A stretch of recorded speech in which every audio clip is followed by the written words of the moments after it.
This KFAN podcast is sponsored by Builders and Remodelers, exclusive Twin Cities provider of Elements Windows. Get the highest quality windows at unmatchable value. Visit buildersandremodelers.com for more details.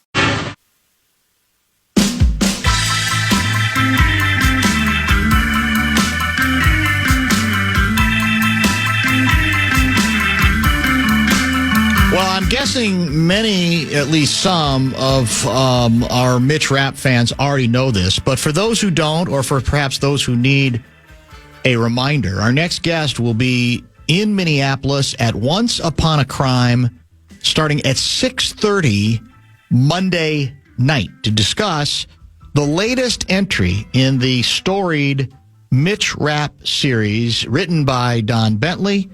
And the new book is called Denied Access. Mr. Bentley, kind enough to join us right now via the Connecticut Water Systems Hotline. How have you been, sir? I've been great, Dan, and I got to say, I'm glad you stopped where you did, because you went from many Mitch Rapp fans to some to maybe one. One in all of the tri-state area might know I'm coming on Monday, so I appreciate you not going that low on me. Not that low. No, I don't want to. I don't want to take it too far. That, but it's always good to remind people. Either way, maybe they even knew, but then forgot that it is indeed coming up. So I'm assuming this is the release date officially then will be Tuesday, correct?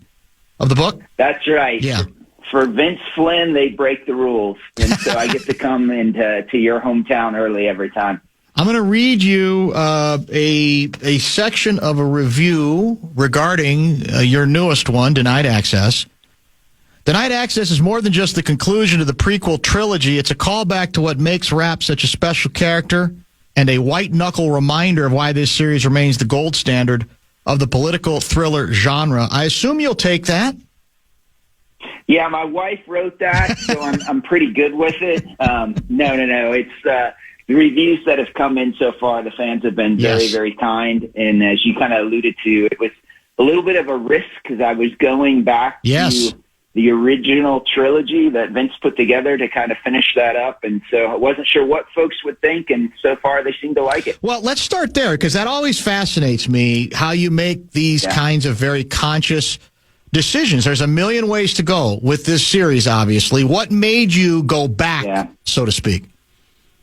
Yeah, like what you and I have talked about before, I was a Vince fan long before I was a published writer, and certainly way before I would have ever in my wildest dreams imagined that someday I'd get to tell stories in the universe Vince created.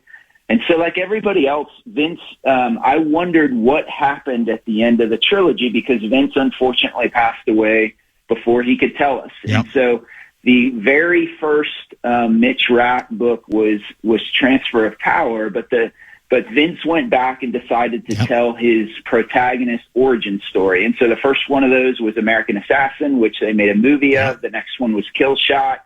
And then we never know what happened after that. And so I wanted to know what happened to Greta, who's a girl that's mentioned in those first two books, is the love of Mitch Rapp's life, and then is never mentioned again in the series again. And so I wanted to see what happened, but I also, unfortunately, as time marches on, several of people's favorite characters, like Thomas Stanfield, who was the director of the CIA, and Stan Hurley, who was Mitch's mentor, had passed away. And so the other thing I thought would be fun to do is to go back and give readers not just a look at them, but a look at their backstory. And so in Denied Access, you get to see Thomas Stanfield as a young OSS operative in the closing days of World War II.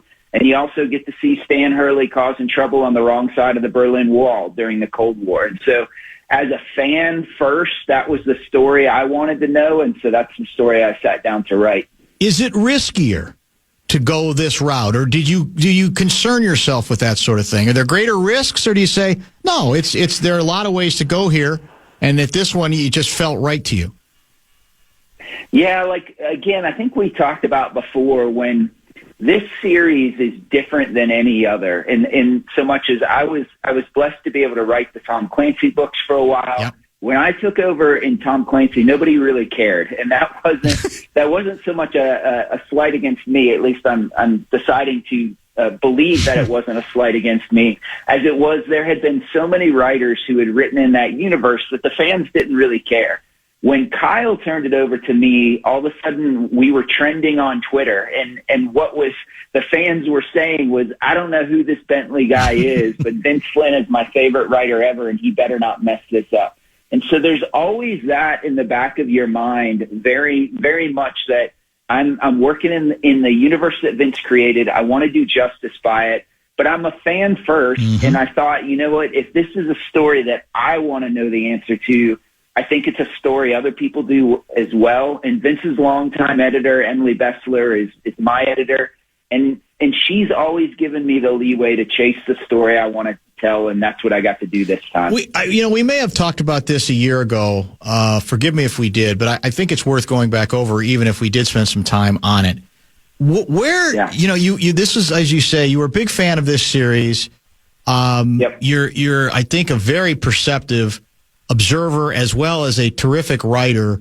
What area within this genre do you think Vince had been carving out so successfully? What was the distinction you could draw this series from? Yeah. Obviously, there's a lot of other very good ones. What stands out to you that makes what he had going distinctive? Yeah, so Vince was, I think, like all successful people, was a combination of he worked really hard, he was really talented, and he came on the scene at the right time. Mm-hmm. And the right time for Vince is he was one of the first writer to start telling these kind of stories post 9/11. And so you had, kind of Tom Clancy and Harold Coyle and all the folks who built the military thriller genre, Nelson DeMille, arguably. Yep. And then Vince and later Brad Thor and a bunch of other great writers came on the scene with a post 9/11, and the mood of the country had shifted significantly, right? And what Vince was able to capture, and I don't mean to imply this, that he was doing it from a commercial standpoint. I think I never got to meet Vince, but I've been lucky enough to get to know him through members of his family and people who loved him. That he very much embodied what every American, or what most Americans thought after September 11th, is we should go find these guys who did this. We should track them down to the ends of the earth, and we should put them in the grave. And Vince wrote the protagonist. He made Mitch Rapp to do that. And unlike a lot of like postmodern fluffy-duffy protagonists, Mitch Rapp has this ironclad compass that always points due north. He does bad things to bad people, but those bad things do not corrupt him and don't turn him into somebody else, and don't make him question his values or his morality. And I think America desperately wanted that, desperately wanted to believe in that there's good and there's evil and there are hard men, and in some cases women, standing on that wall for us when we sleep at night. And Vince just captured that with this book series. Well stated. I've always felt, and I used to talk to Vince about this many, many years ago, obviously, that I thought there's a little bit of Dirty Harry in Mitch Rapp, in that he, like Dirty Harry, I thought Mitch was in the position where you'd have politicians who would say one thing publicly, but behind the scenes, they're like, get the bastards. Do what you have to do. Get them. I'm never going to admit this publicly. And so he's left with doing the dirty work, the work that people who otherwise are a little bit too cautious and maybe a little too correct to speak on it publicly, deep down want him to do. And he shrugs his shoulders and say, okay, I'll do it.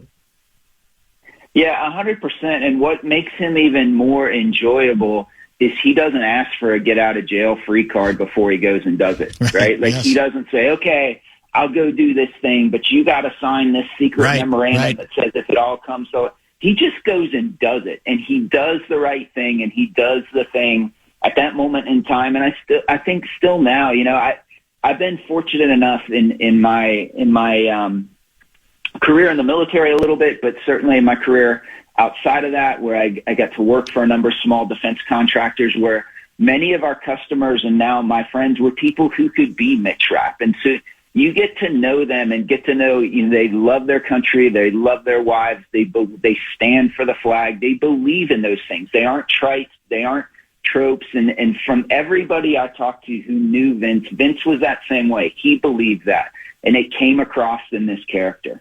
The new book is called Denied Access. Don Bentley is our guest. He is the author. He'll be at Once Upon a Crime in Minneapolis at 6:30 on Monday night to talk about the new book, which will be officially released on Tuesday. So give folks a little bit of the time frame here. This is basically at a point where the Soviet Union is collapsing, and then one of the questions is, well, where does the CIA fit into all this? Do they have anybody to fight at this point? That's the time period we're talking about, correct? Yeah, so it's the early 90s. Vince was he was a fantastic writer. He didn't always, I think, pay the strictest of attention to exactly what year his books were taking place in. And so this one's was because he gave kind of some conflicting clues in his other one. And I'm calling Kyle Mills up. I'm like, what year do you think it is? Do you think this happened? And he's like, only Vince knows. And so it is the early 90s. And what's different about Denied Access is almost everyone, if not every one of Vince's books, had to deal with the Islamic terrorist threat that we were talking about. And so what I got to do with this book is say it would be really neat to write kind of a Cold War espionage book. Like you said, it takes place right after the Soviet Union collapsed, right after the coup against Gorbachev failed, right after the KGB was actually separated into two intelligence services. And I was a kid when the Berlin Wall came down. I remember there was a period of time, right, where it seemed like every day in the newspaper there was another former Soviet republic that was declaring its independence, and people were bandying about these terms like it's the end of history. The military, we don't need it anymore. There's a peace dividend. Why do we even have to have the CIA? And so, we look back at that now and kind of, it sounds naive, but at that time, people were really questioning that. And so I wanted to set the book in the middle of all of that. How do you, in general, maybe even in your own books, but certainly in this series, how do you try to find, I assume, the sweet spot between, with elements of a geopolitical thriller and action, and maybe even military action? Yeah. How do you go about that process? Yeah, so it's a great question. This one, all of us who write in this genre like to say that we write espionage thrillers. And I think that's kind of like a commercial fiction writer saying, well, I could write literary thrillers if I wanted to. I think most of us write military thrillers or political thrillers. Espionage really is, if you look back at, Tinker Tailor Soldier Spy or some, it's action, but or even like the Slow Horses series that's phenomenal now if you haven't seen it. And Gary Oldman is in like the role of his life, and those books are incredible. It's much more of a strict espionage thriller is much more about mind games and the reveals, and it's a much slower build. And so I wanted to write that, but knew I also needed to have the action in there that Mitch Rapp fans demand. And so as I was doing the research for it, I found some really interesting things that were happening in kind of the old Soviet republics at about the same time. There's this standing theory that one of that in order to justify the invasion of Chechnya, Vladimir Putin actually had the KGB set off bombs in Russian apartment buildings in order to kill Russians and then blame it on the Chechens. And it's a classic kind of false flag operation. And so I had an idea of how I could pull some of that actually history into the book. And then Mitch Rapp is a visceral character. He is a hammer looking for a nail. And so even though I had kind of the Cold War feel to it, the brush passes, the things, I still needed to give Mitch a chance to be that hammer, and luckily I found quite a few nails for him to take on in this book. That's a great way to put it. I like the way you put it, because I think it is that there's the challenge. There's a challenge to it, and I guess for some people it's what you like. I mean, some people may like something where it's a little bit more about the military hardware and that sort of action, and others a little bit more, like you say, the spy craft. I think the best ones do kind of put this thing, very much put this thing together for sure. Let me ask you a geopolitical question while I have you, because you pay attention to all of these things. Give me your best educated guess on where we're headed with Putin and Zelensky. Where, if you see a resolution? Are we just going to be stuck in this same place for a long period of time? Is there light at the end of the tunnel? Where do you think this is headed?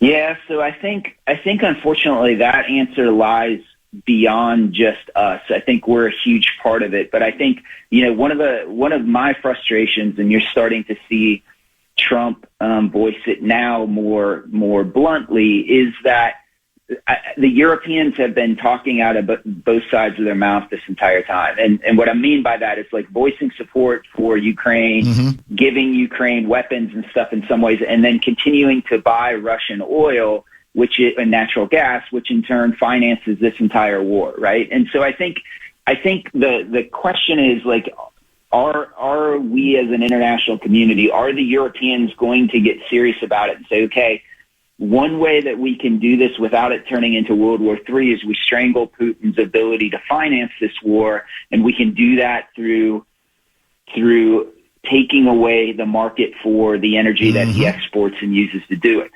I think also that it's really, from a broader strategic standpoint, it's really, really hard to win a war by playing on defense. And so when you handcuff the Ukrainians and say, hey, you can use these weapons, but targets within Russia are off limits, or targets, beyond this grid line, this east-west grid line, are off limits, it makes it really, really hard to fight a war that way. And so I don't know, I don't pretend to understand Trump's strategy or what he's driving to, but it seems like from an outsider looking, that he has gone to bending over backwards to try and find a way to resolve this diplomatically. Yeah. And now he seems to be signaling that he no longer has the patience. Even the other day when Russian fighters had invaded, and I can't remember whether it was Estonia or which former Soviet republic it was, where Russian fighters overflew them. Somebody at a press conference asked him, should those be shot down? And he answered yes immediately, just straight off the cuff. No walking that answer back, no watering it down. And so to me, that seems to be signaling that maybe he's getting tired of this and getting tired of trying to negotiate. But I think the answer has to be beyond just us, and I think the Europeans have to decide, are they really going to put skin in the game for this? That's a very fair point, and particularly in the energy stuff, you sort of can't have it both ways. If you mean it, you basically have to hold their feet to the fire there. What has, I guess, surprised me is we keep, like, every 2 or 3 weeks, we will get these signals from the president or people around him that he's losing patience, and he's talked again about very tough sanctions. He walks it to the brink, and on a given day, it almost looks like it's going to be tomorrow. And then I feel like he backpedals on it, and so I'm still sort of waiting for action as opposed to just the words. Because if you're Putin at this point, do you have any reason to believe that he's serious? No, I agree, and I think what I think he did very well with the Iranians when he finally launched the Midnight Hammer operation is he said something flippantly like they've got 2 weeks to do whatever he wanted them to do, or there's going to be consequences. And then the next day he sent bombers over there and took out their nuclear program. And they're like, well, I thought you said 2 weeks. And he said, I said you had to get this done, And so in some ways that instability worked in our favor because nobody saw what he was going to do coming, right? It was a complete shock to the Iranians. I think it was a complete shock to most of the talking heads who were trying to predict what he was going to do. I think you certainly can't put Russia, a nuclear armed, former superpower in the same category as the Iranians. And you could make the argument that you want it to be more deliberate, that you want to over communicate what you intend to do and what your consequences are, because there's the risk of nuclear war, right? And you don't want that. And one of the ways that you avoid that is to have a very clear discussion around consequences and the escalation and what Trump intends to happen. And I wish he would offer more clarity on that. I'm with you on that point. It seems to me to be a little bit muddled about what he's trying to actually communicate there. Can you give us, let's bring it back here as we wrap up. Don Bentley, our guest, Once Upon a Crime is where he will be on Monday night in Minneapolis to talk about his brand spanking new book, getting excellent reviews already. denied access.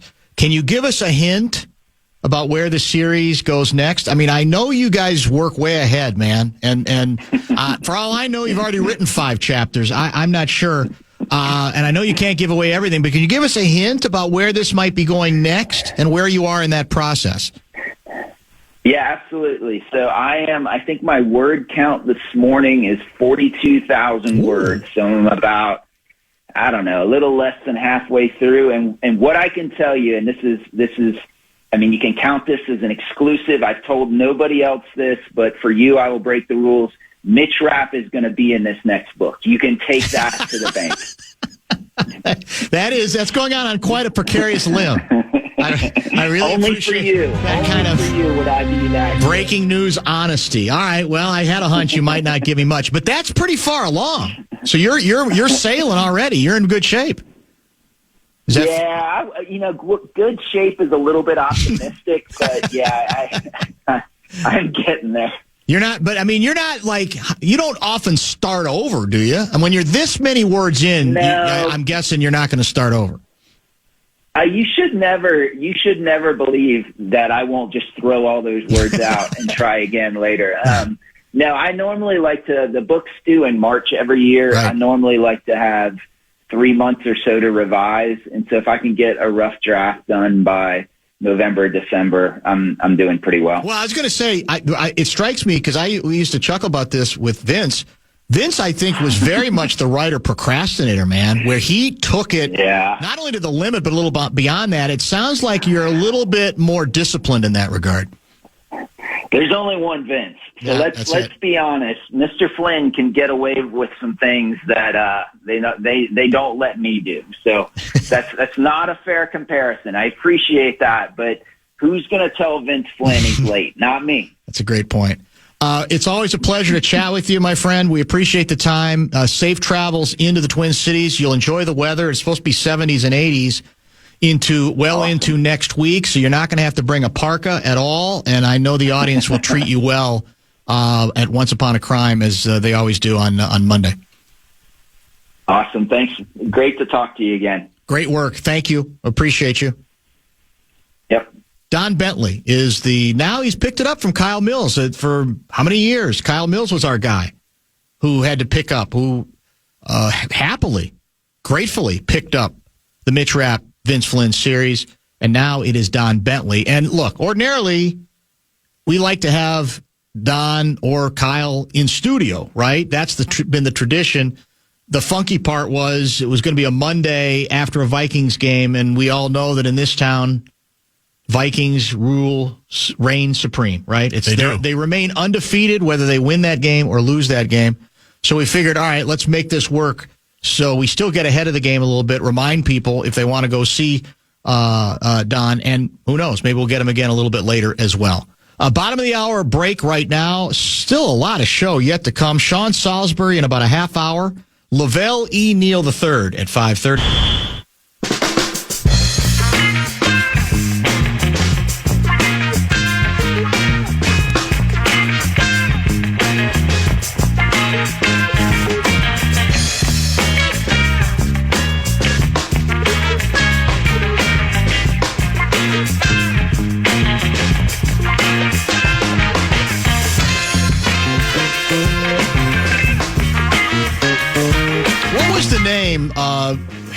I go with J.J. Elbows, which really doesn't trip off the tongue, and somebody else had a better. Was it McCarthy Maniacs? You've been saying that recently, but I feel like we had something else that was good. Somebody had something that was better than either of those, I think.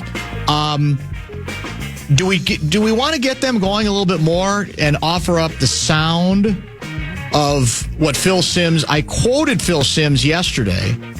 I think it was an interview with Pro Football Talk guy Mike Florio. It was. But now we have the sound itself. I think it's always better to hear it from the horse's mouth. But my fear is it's traumatizing. It's triggering to the JJ fans. But nevertheless, I think given Phil Simms' standing and given that I don't think he's really known as a shock jock, it might be worth hearing it from him rather than just me attempting to mouth the quotes. This is Phil Simms, I think either yesterday or the day before with PA's guy, Mike Florio. J.J. McCarthy's had a rough go of it so far. He's got the ankle injury, and he needs to be able to come back and practice the whole week and be ready to go, and that'll happen when it happens. But it's easy to do that when Carson Wentz is playing like the better version of Carson Wentz, not the guy who's throwing left-handed interceptions from his own end zone. So, I mean, that seems like it could be a tricky thing to navigate, but as long as the guy who's in there's playing well, maybe it's not that tricky. I don't think it is, and I'll say it this way. Carson Wentz looked like he was actually enjoying the game more than I've seen him enjoy it. That was something, just his body language. I thought it was really good during the game. And I don't like to start controversies or anything like that, but I would be worried about J.J. McCarthy. Yeah, he had the great, quarter, the fourth quarter against the Bears. Okay. But what really makes me think is just the throwing part of it. He's just not throwing the ball well when he was out there. Seems like unless he gets to throw it as hard as he can throw it, that's the only time he somewhat puts it on target, on time, and everything like that. I think they got a lot of work to do if they want to turn him into what they call a franchise quarterback. And it wouldn't shock me if Carson Wentz, they keep him in there until it turns. And where they can see bringing J.J. McCarthy back in would be a lift to the team. Interesting. Sounds worse than when you just read it. I think it is more ominous. Did it get darker in there while that was playing? It did a little bit. The lights flickered and then dimmed. Man. Yeah, it's amazing. Well, I know people don't like to think of it this way, but I honestly think this is easy either way. I really do. I think if Carson Wentz stars, it's easy to keep playing him until he stops playing well. Now, again, where it gets tricky is, well, how far out might that go? And then is it fair to throw JJ into the middle of the mix and expect he's going to pick up like he's a fifth-year veteran when he's not? But I also think it's going to be easy the other way. Wentz could stink up the joint in Dublin. And I still think there's a decent chance, just because of what we've been told regarding the injury and the fact that KOC wants McCarthy to have a full week of practice, that Wentz might have to go against Cleveland as well. But if he, looks like the journeyman he's become, then it's easy that way too. We have the Mike Tice sound somewhere. Enjoy the season. I'd say, and in all honesty, what you should feel good about is, can we all agree that whatever Carson Wentz is at this point, he's a better option as a backup quarterback than Howell? Yes. And that's why they did what they did as late as they did it. I'm convinced. Not because they anticipated they were going to have to use him. I'm sure they anticipated or hoped they weren't going to have to use him at all. But that, look at some of the backups we've had in here. Is he a better option than Pasternaut? Yeah, I think he is. I mean, we had fun with the Pasternaut for a while, right? But it really didn't last long because he's never been pedigreed, right? Not at the professional football level, in all honesty. And any of the others, Case Keenum's the exception because we all know Case Keenum is special. Was it McCarthy's missionaries? No, it wasn't McObo's. It was a good, clever one. Yeah. But it's and like a lot of our clever stuff, it fell by the wayside. Usually I save that stuff, but unfortunately, in this case, I did not do so. Bradshaw and Brian. It wasn't McManiacs, was it? We didn't combine into McManiacs. It might have been. That's possible. That doesn't sound that clever. McManiacs. I think I'm stretching. Okay, but not necessarily great. You're 100% right. By the way, as I said, Salisbury's a Thursday regular. He's going to join us at 5:02. He can talk to us about his whirlwind trip to the Hawaiian Islands, because I'm always jealous of anybody getting to the Hawaiian Islands, as you know. And then we'll talk plenty of Vikings and Wentz with us. The Wentz part of the Sims description did also interest me, and it does take me back to when Sean joined us last week, where he thought, my recollection is what Salisbury said is, Wentz still has some ability, but the concern when he would talk to people about Wentz, talking about personnel people, coaches, folks who've worked with him, was whether it burned in him at this point. Did he care enough about it? And again, that's really subjective. Those are intangibles. They're hard to measure. You can read too much into things, and maybe Sims is reading too much into what he saw as very good body language. But I saw some of those same things. I saw, and again, maybe this is all because of, like Gessling said, KOC Kumbaya. Yep. But whatever it was, it felt like he was into it and enjoying the whole thing. And he felt, it looked like he was, attempting to connect a little bit, to be part of the team. So, and that's not always been a strength of his, allegedly. Now, again, you throw 3 picks, and maybe that goes away next week. I don't know. Well, it's always easier when you win. It's always easier when you play well. And it sounds good when you go back and watch the video. And before the game, I don't know if you've seen this, but you've got the classic KOC Kumbaya, as Ben Gessling mentions. Yes. Where Carson's getting ready, and he's putting the chin straps on, and he says, I have no doubt in my mind you're going to play great. I'm paraphrasing. I'm here. You're here with me. You're here for me. You're with all these guys. And he's giving them the speech like you and I are going into the trenches. It helps when you go right down the field and score, thanks to a couple of penalties on the Bengals, by the way. And that was a big part of that drive. But For he made some throws. He did. And I'm not taking anything away from there. But then all of a sudden, KOC's with me. And then, by the way, then Zayraj goes nuts. And all of a sudden we're up 20, and now I can just sling it and feel good. Yeah. The test is always going to be when it doesn't go very well. The test is going to be where it doesn't go very good, or it's the fight. Or it's the fourth quarter, and it's a 4-point game. And you got to make 4 plays. 100% right. That has yet to be seen. And this might be the game in which you see that. Even if Pittsburgh's not a great team, I still expect a close game. Yep. So, it may well be that is exactly when you get a better idea. Because once the game got out of hand, you could have probably had anybody at the quarterback position. Everybody's body language was good. That's also true. Except the Bengals. We were talking about the drive for 5 earlier as it pertains to the Vikings going for their 5th victory without a loss in Europe in regular season games, or the Lynx shooting for their 5th WNBA title, which would be more than any team in the history of the league. We have another individual trying to get involved in that. How about a contest to name the top 5 descriptions of J.J. McCarthy if he ends up being a disaster as the Vikings quarterback? He offers up McFlop, McDebacle, McDud, McFizzle, and McWashout. Yeah, I'd say McBust. Was that one of them? McBust wasn't. That's a good one. You're right, McBust. There's a bunch. With the MC, that's the one problem with it. Now, on the other hand, there's probably a lot of good ones with the MC as well. There are, yes. Yes, there are. Long way from here to there for sure. Let's get caught up, because we went long with Don Bentley at during the first half of the 4 o'clock hour. We'll get caught up. And as I mentioned, Sean Salisbury at the top of the hour. Is the Vikings report coming up next? Right now. Oh, nice. Time now for the Vikings Report on The Fan, presented by Miller Lite. Vikings wide receiver Adam Thielen joins Dan Barrero next.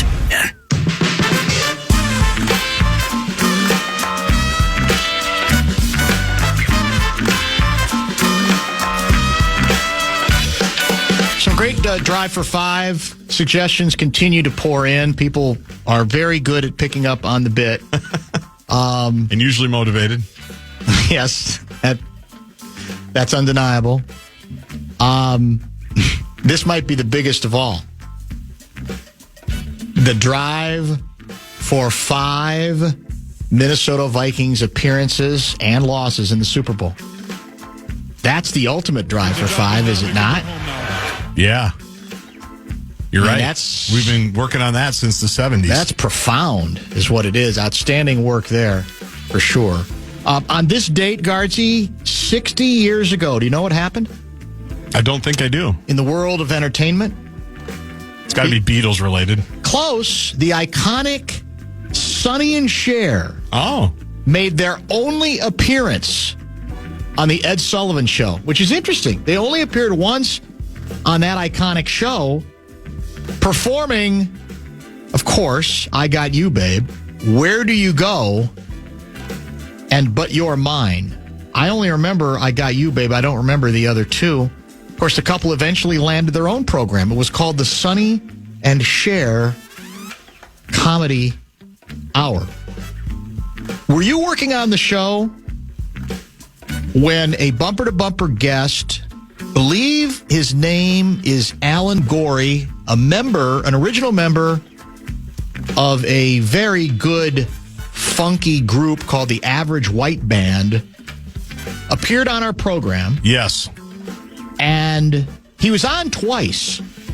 The first time he was on, he confirmed and told us the story of when Cher basically saved his life at a party where he had OD'd. And Cher, I don't remember the exact details, but Cher kind of helped, get him up, revive him, get the ant, whatever it came. She took the steps to help save him. That's impressive. I mean, I don't know if that's in any of the Cher books that she's written, but that's pretty impressive. She was locked in that day. She was locked in that day. Did the job. Yes, I remember the Alan Gorey, one of the conversations for sure. Yeah, we had him on twice. Talked about Prince, talked about Marvin Gaye. That's true. Talked about everybody. Yeah, that's 100% true. One serious note real quick, because there's no top 5 at 5 today, correct? Correct. Sean Salisbury, top of the hour. Thank you, Gutter Helmet of Minnesota. We do thank you very much for your commitment. But did you see the update on, do you remember the gunman who attacked, I think his intent was to attack the National Football League offices. He got in the building where the NFL offices were, but ultimately took a wrong turn or got confused, and he ended up shooting others that had nothing to do with the National Football League. He also shot himself, right? He killed 4 individuals in that Midtown Manhattan office building. That was back in July. Well, according to the New York City Medical Examiner's Office, he had CTE. He had said previously there'd been notations indicating that he was holding the National Football League responsible for him having CTE. Well, at that point, we didn't even know if he really had CTE. Now, the Medical Examiner's Office is confirming that he did. Here's the quote. The medical examiner, quote, found unambiguous diagnostic evidence of chronic traumatic, I can't pronounce the word, ENCEPHALOPATHY, also known as CTE, in the brain tissue of the decedent. The findings correspond, I should say, with the classification of low-stage CTE according to current consensus criteria.